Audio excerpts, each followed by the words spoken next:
what he did in the LCS when he was devastating. The only player ever to get 9 hits and 9 RBIs in the first 4 games of any 4 games of a postseason. No one's ever done that. And yet all he's done since then is ground out to the shortstop, the second baseman, and the third baseman. But this is baseball. Anything can happen. He's a great hitter. It could turn. But, let's face it, he is the critical piece here, and he's got to get this going. Otherwise, the troubles could continue. Yep, and everything you say about the 2025 season would apply to the Blue Jays. Maybe first and foremost, 94 wins. They win the East. No one saw that coming, and their backs have been up against the wall at different times, and they have come storming back. Also sweeping the Mariners in Seattle back in May. And that, I'm sure, is something they're trying to, take some confidence from. But O just mentioned Vladdy. Another, big portion of the lineup tonight is Anthony Santander, who's back in the lineup. He pulled himself from Game 2. He's not only back in the lineup, he's hitting cleanup tonight. Barger's moving down. Santander has been a missing piece literally all year based on injury.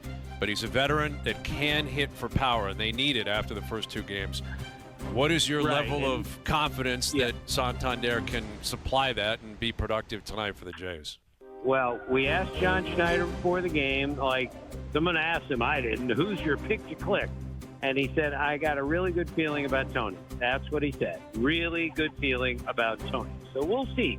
He's 6 for 15 with 2 homers lifetime against George Kirby. And not many people have good numbers lifetime against George Kirby. And I also think it's important that you just put him right back in the cleanup spot where he hit 44 home runs last year for the Orioles and it's hit over 100 homers the last 3 years combined. I'm a believer in that. When you tell a guy, I don't just trust you to get in the lineup, I'm going to hit you for it.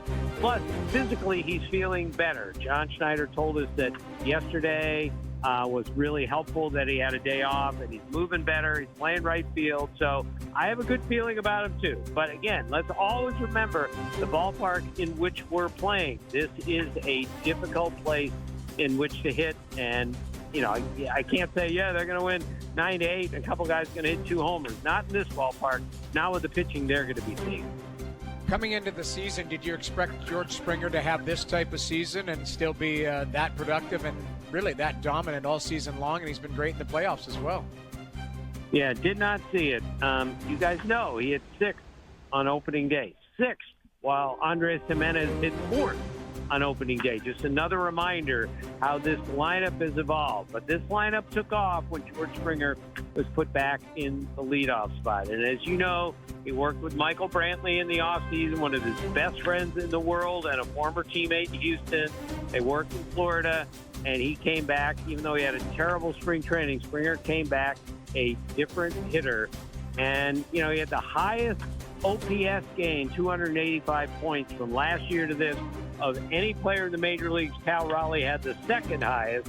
It just shows you he was not done, and when a freakish athlete like him figures out what was wrong and then he goes out and makes it work, this is the beauty of baseball. Great NBA basketball players, don't get to his age and suddenly start to score 25 points a game after scoring 8 points a game last year. This only happens in baseball, and it only happens with freakish athletes like George Springer. Well, he will bat leadoff tonight. You mentioned Cal Raleigh, and of course he'll bat second for the Mariners. We're chatting with Tim Kirkjian of ESPN. He's in Seattle Game 3 tonight, and the guy that will face him, at least early in the game, is Shane Bieber. And a big conversation in Toronto has been, John Schneider's approach to the starters and how, quickly he takes them out. Gosman twice, against the Yankees and against the Mariners. You Savage the first time around, not necessarily the second time. He was getting hit and his velocity was down.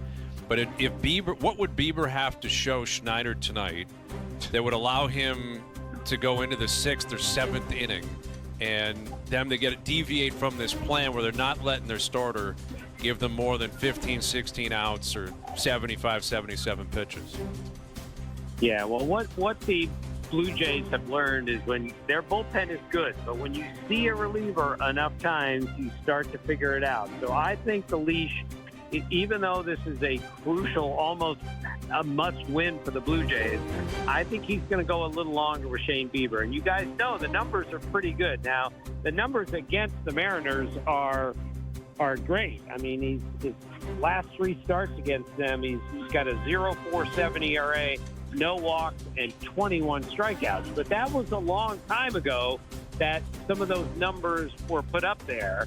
So they have to factor that in. He also pitches exceptionally well in this ballpark, as a lot of pitchers do. But, yes, I think he's going to go longer with him. And I think the key with Bieber, as it always is that, what's he going to do with that slider and that knuckle curve? The league just did not figure those two out this year. If he's got both of those pitches going, he's going to have a good night. All right, we can't wait for it. You're in Seattle. Enjoy it tonight. Thank you for doing this, Tim. Okay, my pleasure, fellas. See you. There's Tim Kirkjian of ESPN, live from the park ahead of the game tonight. And, of course, post-game, Hedge, Keegan, they'll be on the field doing their thing like they always do. And, we'll see. Bieber going, getting through 6th, getting into the 7th inning, maybe miraculously deeper than that would be a hell of a story. But he's a free agent, isn't he? Wouldn't there be a lot of teams looking to sniff around on this guy to see what he's made of, to say, if we're going to kind of look at him as a potential guy, he's got to do something. Or maybe if he doesn't do something, it might cause some concern for some teams. Well, he's got a player option, I believe, that he will more than likely opt out of. I'd be shocked if he didn't. I think it's like a $19 million player option, which is crazy to say that. That is insane. Turning it down. Yeah, I'm not taking that. No chance. But he's 30. He's recovering off, Tommy John. He's won a Cy Young. He's going to get paid. He will get paid. The question is, will it be in Toronto? Because the Jays are going to have to rework their rotation moving forward. If Scherzer's done, Bassett likely done. What do they do with Barrios, who's not even, he's injured, but he's not even an option right now, and he pitched his way out of being one. Is he injured? Yeah, well, he was at the end of the year. Yeah, he got hurt. Yeah, he was hurt at the end of the year, and they moved into the bullpen. Remember, they took him out of the rotation. So I'm not sure, even if he was 100% healthy, I don't think he'd be playing for them.